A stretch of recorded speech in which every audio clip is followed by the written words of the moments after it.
Asal-usul Kota Dumai. Kisah dari Provinsi Riau.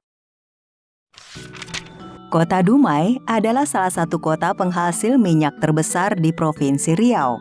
Awalnya, Dumai hanyalah sebuah dusun yang berubah menjadi desa. Dumai terus berkembang pesat hingga menjadi kecamatan di bawah Kabupaten Bengkalis. Dengan pesatnya perkembangan dan pembangunannya, tahun 1999 berubah menjadi Kota Dumai. Kota Dumai berada di pesisir pantai timur Sumatera yang menghadap ke arah selatan Malaka, yang merupakan salah satu lalu lintas pelayaran tersibuk di dunia.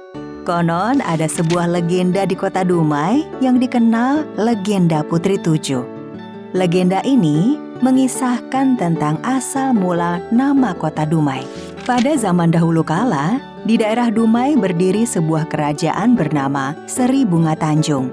Kerajaan ini diperintah oleh seorang ratu yang bernama Cik Sima. Ratu Cik Sima memiliki 7 orang putri yang cantik rupawan, yang dikenal dengan sebutan Putri Tujuh. Dari ke-7 putri tersebut, putri bungsulah yang paling cantik. Namanya Mayang Sari. Putri Mayang Sari memiliki keindahan tubuh yang sangat mempesona. Kulitnya lembut bagai sutra. Wajahnya elok berseri bagaikan bulan purnama. Bibirnya merah bagai delima. Alisnya bagai semut beriring. Rambutnya yang panjang dan ikal terurai bagai mayang. Karena itu, sang putri juga dikenal dengan sebutan Mayang Mengurai. Suatu hari, ke-7 putri itu sedang bermain di Lubuk Sarang Umai. Mereka asyik berendam dan bersenda gurau di sungai tersebut. Mereka tidak menyadari ada seseorang yang sedang mengamati mereka. Ia adalah Pangeran Empang Kuala yang kebetulan melewati sungai tersebut. Sang pangeran terpesona melihat kecantikan salah satu putri yang tak lain adalah Putri Mayang Sari. Gadis cantik di Lubuk Umai. Cantik di Umai. Ya, De Umai. Rupanya, sang pangeran jatuh cinta kepada sang Putri Mayang Sari. Pangeran pun berniat untuk meminangnya. Aku harus meminangnya. Gadis cantik itu harus menjadi istriku. Beberapa hari kemudian, sang pangeran mengirim utusan untuk meminang Putri Mayang Sari.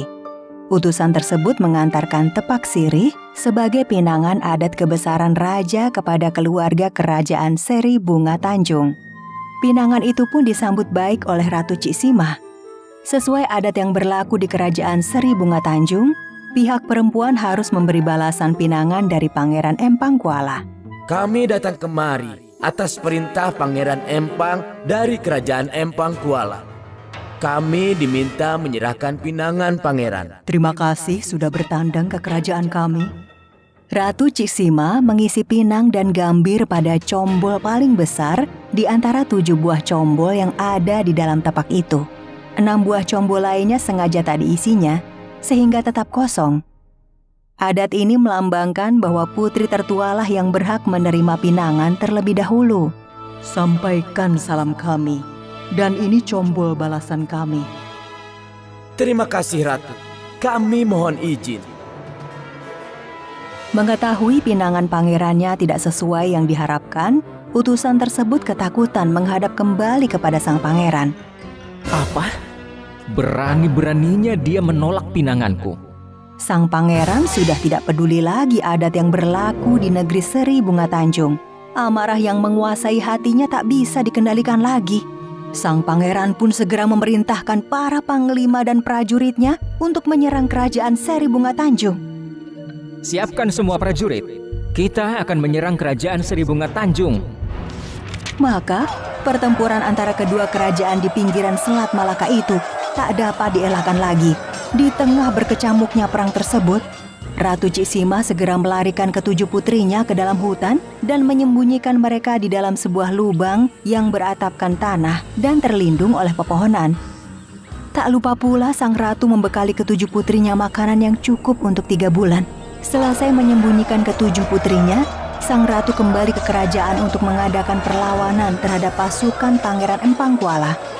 Sudah 3 bulan berlalu, namun pertempuran antara kedua kerajaan itu tak kunjung usai. Memasuki bulan keempat, pasukan Ratu Ciksima semakin terdesak dan tak berdaya. Akhirnya, negeri Seri Bunga Tanjung kalah perang.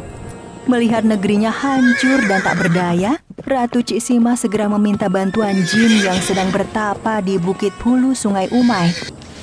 Di suatu senja, pasukan Pangeran Empang Kuala sedang beristirahat di hilir Umai dan berlindung di bawah pohon-pohon bakau. Namun, secara tiba-tiba mereka tertimpa beribu-ribu buah bakau yang jatuh dan menusuk ke badan para pasukan Pangeran Empang Kuala. Tak sampai separuh malam, pasukan Pangeran Empang Kuala dapat dilumpuhkan. Pada saat pasukan kerajaan Empang Kuala tak berdaya, datanglah utusan Ratu Ciksima menghadap Pangeran Empang Kuala. Melihat kedatangan utusan tersebut, sang pangeran yang masih terduduk lemas menahan sakit langsung bertanya. Hai orang Seri Bunga Tanjung, apa maksud kedatanganmu ini? Mendengar penjelasan utusan Ratu Ciksima, sadarlah Pangeran Empang Kuala bahwa dirinya lah yang memulai peperangan tersebut. Pangeran langsung memerintahkan pasukannya agar segera pulang ke negeri Empang Kuala. Setelah Pangeran Empang Kuala dan pasukannya kembali ke kerajaannya, esok harinya Ratu Ciksima segera mendatangi tempat persembunyian ketujuh putrinya di dalam hutan.